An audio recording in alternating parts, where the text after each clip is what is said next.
Mga kahuwan, panoorin ang video na ito upang alamin ang pinaka-latest na balita tungkol sa lagay ng panahon at bagyo update today.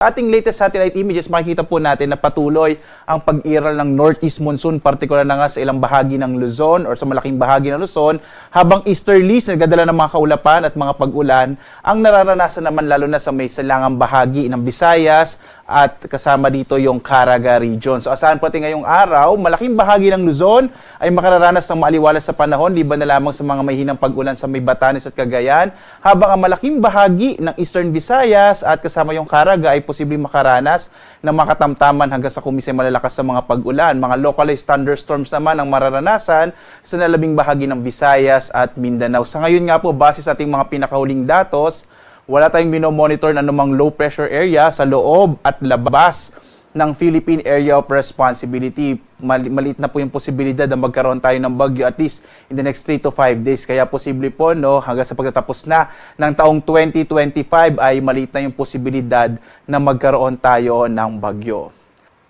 Samantala, sa lagay ng ating karagatan, wala na po tayong nakataas na gale warning. No? Nag-issue na po tayo ng final gale warning.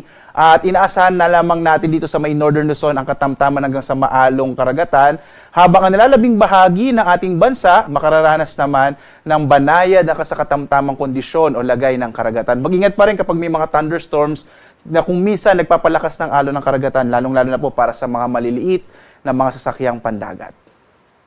Narito naman ating inaasang magiging lagay ng panahon sa mga susunod na araw hanggang January 1 na po ito, no, bagong taon.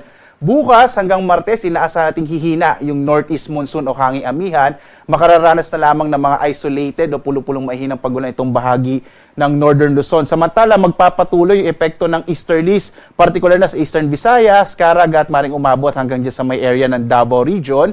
Localized thunderstorms naman ang mararanasan sa malaking bahagi ng ating bansa.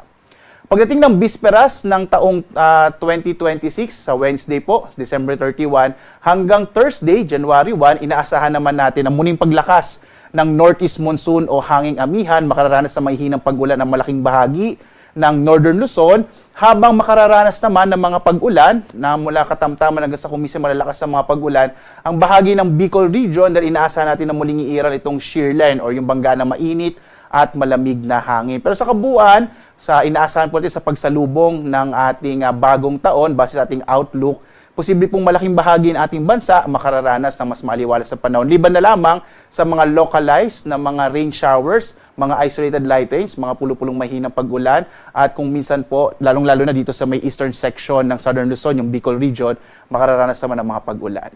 Malit na nga rin po yung posibilidad na magkaroon tayo ng bagyo hanggang sa pagtatapos ng 2025.